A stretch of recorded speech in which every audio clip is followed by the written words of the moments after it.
Hey, Divine Masculine. So I'm late on Divine Masculine Mondays, but does it matter? Because the reading's here.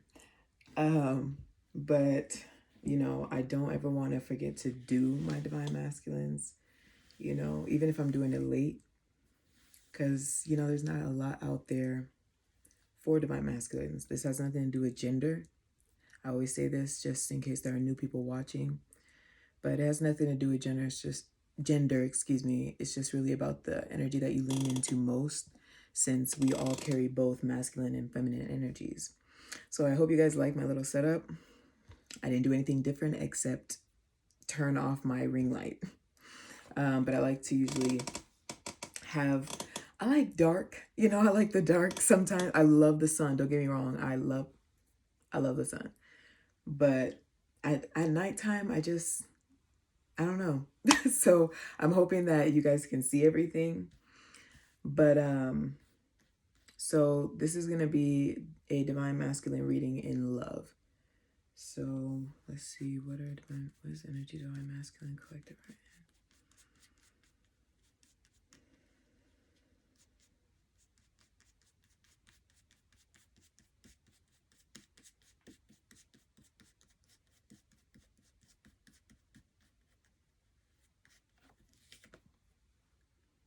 So we have Grand Boys. And I believe this card is about, I'm going to still take a look at the guidebook, but I believe this card is about kind of like having faith in what you believe to be impossible. But let's see, or what seems to be impossible to you, but really nothing is impossible, right? Nothing is impossible, but you also don't want to force anything. But let's see what is being said. Okay, 3. I'm going to read what stands out as far as the reading. So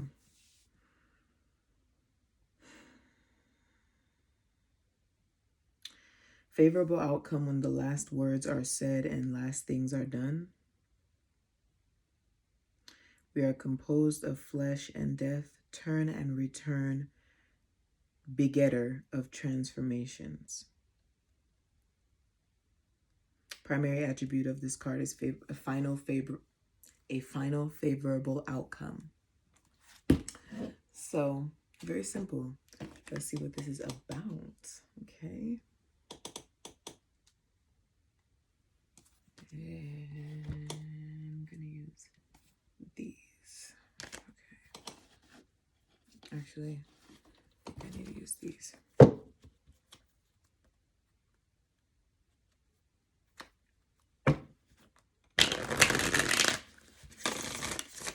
I want to use those, but Spirit's saying I gotta use these, so let's see why.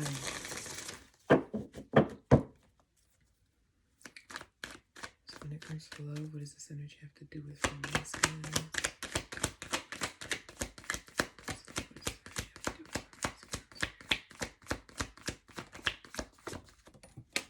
So this first card is the Knight of Cups, which is interpreted as trust. So this energy of Knight of Cups is basically you wanting to go or move towards something that moves you, something or someone, sorry.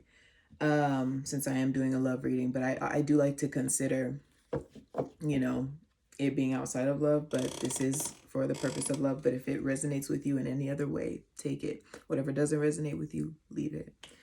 But so you're wanting to move towards this person that you feel connected to on a soul level, and it's like you're wanting to take this leap of faith. That's what I feel. You're wanting to take this leap of faith with this with the energy of the Grand Boys.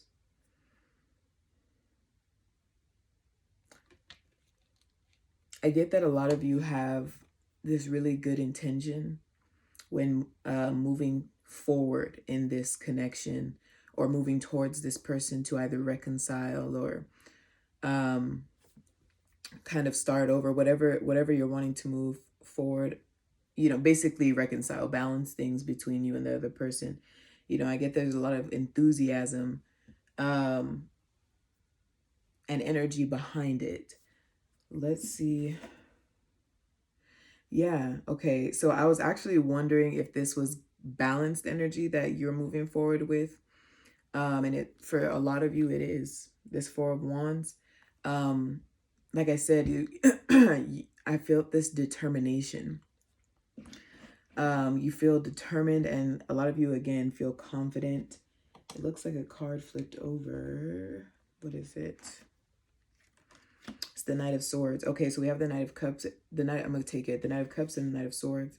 So even though this says, the Knight of Swords says fighting here, the fact that it's with the Knight of Cups is like you have your heart and your mind balanced. You have this determination behind what you are wanting to do. You have this feeling of, there's, you know, I want to say confidence, but ultimately it's determination, because there is confidence in determination, whatever you're determined to do. Let's see what else comes out.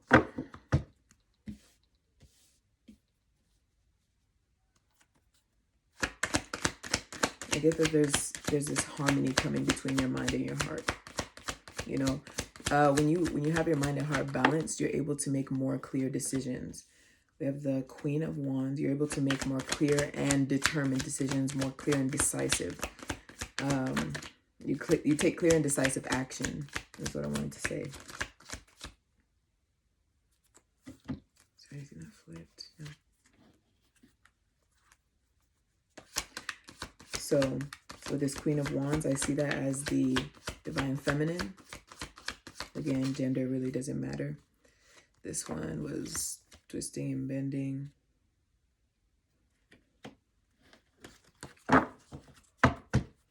So we have the Divine, excuse me, sorry. It's late here, but I wanted to get on and do a reading. So we have the Divine Feminine Divine Feminine showing up as the Queen of Wands here, which in this case, this is someone that you, and it makes sense with the determination that's coming up, but this is someone that you are very attracted to. This is someone that I feel like attracts you in ways that are different to you, that are new to you. It's like certain senses within your body have been triggered by this person. And I feel that, okay? I mean, I feel it and I feel that. But we have this Five of Wands, which is conflict. I want to clarify that. What is this Five of Wands about? What is Five of Wands having to do with? Okay, then we have the Five of Swords. So both of them have to do with conflict, but the Five of Swords also has to do with, it has essence of different things, but one of the things may be betrayal or, you know, just mistreatment, you know, unfair treatment, there being an imbalance between you and this other person. So you're probably I feel like a lot of you are wanting to, okay, in the bottom of the deck, we have the Ten of Swords, which has to do with painful endings. We have it interpreted as rebirth, so transformations. That did come up with this card in the book. But you're wanting to bring a transformation to this relationship in comparison to the way, in comparison to the way that things were before. You want to smooth out the conflicts between you and bring clarity to the entirety of everything, you know, including your feelings, your thoughts, and what your feelings and thoughts were at that time, to bring clarity to the situation. And with this Ten of Swords, for this rebirth, you're wanting a rebirth of this connection. So that more so emphasizes it. I'm going to just look and see what's at the top. So at the top, we have the Star. And the Star has to do with faith. Actually, whenever I had pulled this card, I was going to, I don't know if I said it, I may have said it, but I was going to say this card is kind of like the star.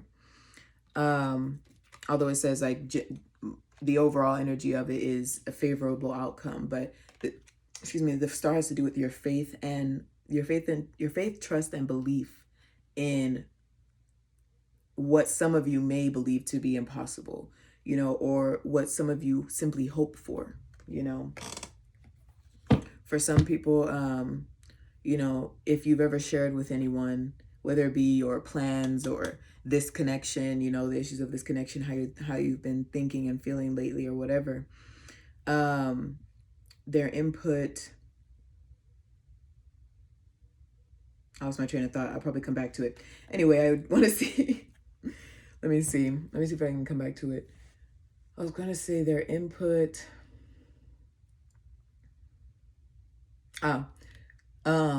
sometimes getting input from the outside, you know, someone who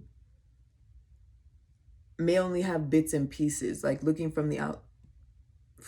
from the outside looking in, pretty much, which all of us are generally doing. No matter how close you are to a person, you can know someone, but still there are those tiny little gaps and spaces that, you know, even when they're trying to tell you a story, you're only able to experience so much from that. But which, don't get me wrong, that's, what's it called, that can be very significant. But yeah, sometimes when people give you input from the outside looking in, it can unnecessarily throw you off, depending on how you use your discernment when receiving this information. You know, are you going to take it personally? Are you going to apply it to your life? Are you going to allow these people's opinions and thoughts of your connection, which may not always be great or what you want to hear or true, you know? So, you know, sometimes we're trying to reach for something, you know, to feel better or whatever. But sometimes when we receive whatever it is that we're reaching for, sometimes we don't even know. It's not what we hoped for, not what we were expecting, you know, especially when it comes from people's opinions and thoughts. And like I said, with depending on your discernment and how you apply that, it can unnecessarily derail you and throw you off. But when really you have the answers within you already, it's just about being patient and allowing those answers to be revealed to you as you move along in your journey. So I want to see what else. Let me actually pull from here.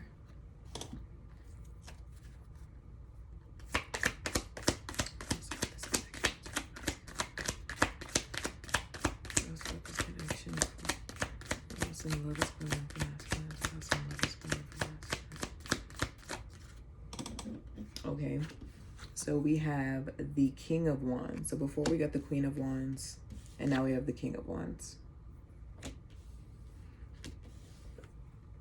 From two different decks. So like I said, this is someone that you feel connected to on a deep soul level, someone that you share a fire with. You share this fire with this person. There's passion between you guys.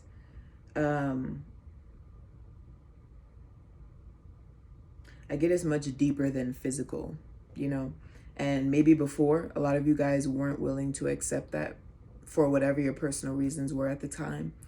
But throughout your journeys, you've been awakened to certain things, have made certain realizations and certain connections that have brought clarity to you, which has brought you to this, this position that you're in now. Let's see.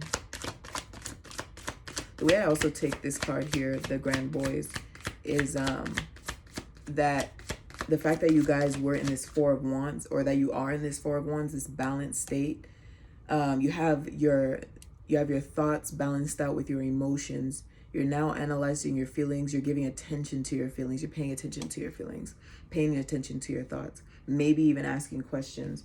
I'm a big advocate for asking questions. Always ask questions. We got 2 3s. We got the 3 of Swords and the 3 of Pentacles. I know I'm blocking some of it, maybe. Let me see. So, yeah, the fact that these came out together, because the 3 of Pentacles is about collaboration, working with one another, and the 3 of Swords is deep pain or deep sadness. So you're wanting to work with this person on healing the things that may have gone down between that 5 of Swords energy that may have gone down between you and this other person. This 5 of Swords and 5 of Wands, this conflict, wanting to resolve conflicts by compromising and working together, bringing clarity to the situation. Like I said, let's see what's at the bottom. Okay, we have the Hanged Man at the bottom, and then we have Death at the top. It's the Hanged Man, Good Luck Jack, and at the top, Death. And death again has to do with transformations. It has to do with changes, significant changes. It also facilitates the birth of the new. We had the 10 of Swords at the bottom of the deck earlier, which was rebirth. That's what death is about. Rebirth, death and rebirth. The death of the old to make room for the new. And the Hangman. Oh, okay. There's a little story. You know, like I said, if you're a new watcher, I like to read the stories in the deck sometimes, until I'm told to, stop flipping. So we have the Hangman. Sometimes the Hangman means feeling like things are held up, or there's a pause, there's a necessary pause. Then we have the the wheel on the bottom of that, which has to do with movement. So the fact that we have the Hangman, then the wheel, means that fate is now allowing this forward movement after a necessary pause from you guys spending time in your own space, in your own energy, getting to rediscover yourselves, getting to face the truth of yourselves, which is absolutely necessary, especially if you're going to involve another person in your life. And then we have the Queen of Wands again. Would you look at that? Okay. That's that attraction that you guys have, that you masculines have with this divine feminine. That I also feel that you guys see this divine feminine as a match, like this person may be opposite of you in many ways, but for some reason they balance you. It's not, let me say this though, even though I say that, although this person helps to balance you, that's what this person is doing, helping. You don't need anyone. Who you need is yourself. Okay. Generally, yes, we need other people in our lives, to establish connections and learn how to have a connection and keep a connection without getting attached, getting overly attached. You're able to be in love with someone, deeply in love with someone, without being codependent. That's what I mean by attached, being codependent. Like I need this person so that I can do this. I have to have this person around so that I'm able to think like this, or, So then we have the 10 of Pentacles, which has to do with the feeling of abundance, both in the physical world. It can be finances, but in this case, I'm gonna take it as in this connection, because this is that feeling of abundance, that rich feeling that you get with this person, that maybe you weren't paying too much attention to before, but now it's like I said, as you spent time in your own space and your own energies, kind of tending to your own garden, allowing yourself to grow, transform, allowing yourself to have multiple deaths and reawaken brand new, to have these realizations. This, what's it called? The 10 of Pentacles also has to do with relationship. So you want this relationship, a balanced relationship with this person. Even if it doesn't happen, even if you guys aren't in an actual relationship with a label immediately, you want to develop one. you know, and all of this is, this can pertain to you at any time. So keep an open mind as far as timing. I don't really set times. I used to do weekly readings and I was like, you know, divine timing. Okay. But yeah, so let me see. Okay, yeah. So I'm told to stop there. Yeah, when the story stops making sense, then, you know.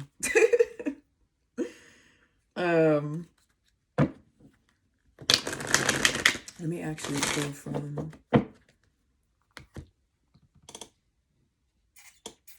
Sacred Geometry. Okay.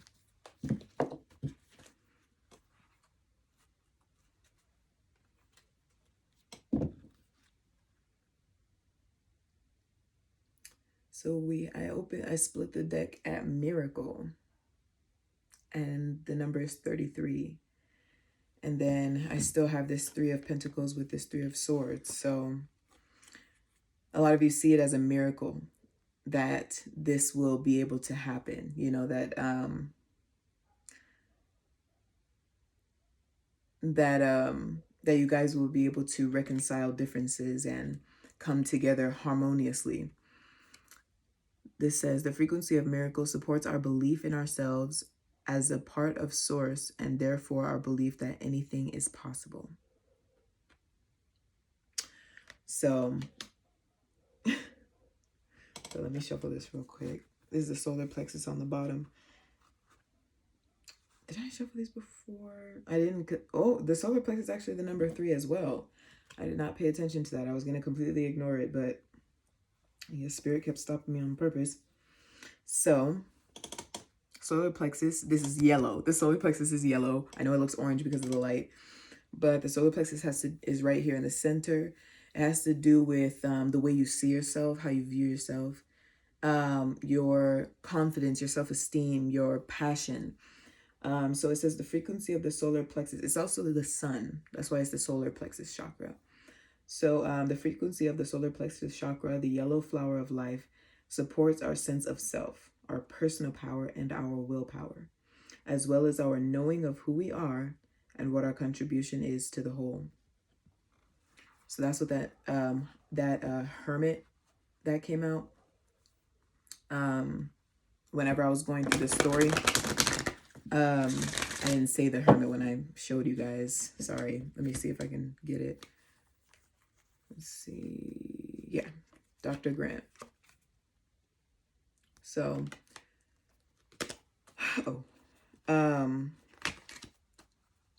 that's that. Like I said, the hermit is that time that you guys spent in your own energy, your own space, so that you're able to learn more about yourselves, to rediscover who you are, what your purpose is, what your passions are without this person first, so that you are not codependent, so that you do have a balanced connection and relationship.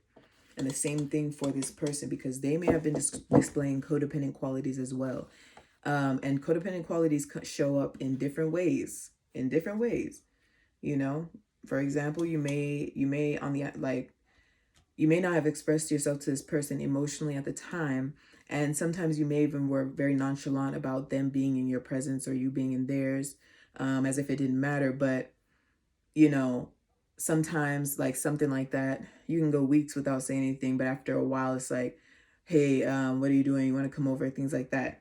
And then the cycle starts all over again, you know, and it's just to get a dose of that person's energy, you know.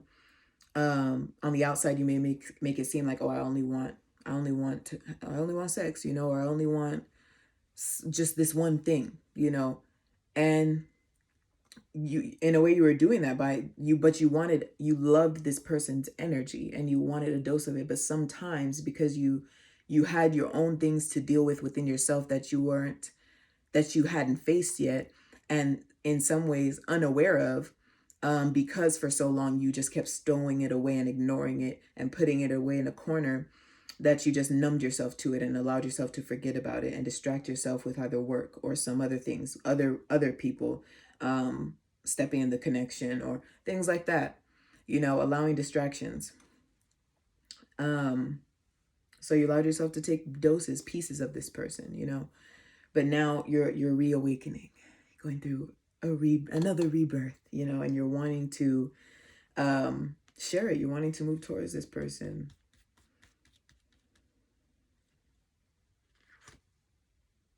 We have perception. And I'm going to go ahead and pull this one as well. Then we have third eye chakra. Okay, perception, third eye chakra. Your perception of the connection that you have to this person has changed significantly, and it is still changing as you grow and evolve. Your perception towards yourself is changing and evolving. Your perception towards this journey is changing and evolving, not just this journey with yourself, but with this person as well. Like I said, realizing and awakening to certain things. Excuse me. So the frequency of perception supports our natural curiosity, moving us beyond our comfort zone to find the edges of what we perceive as real and to take a good, hard, and deep look at it. So, like I said, this person has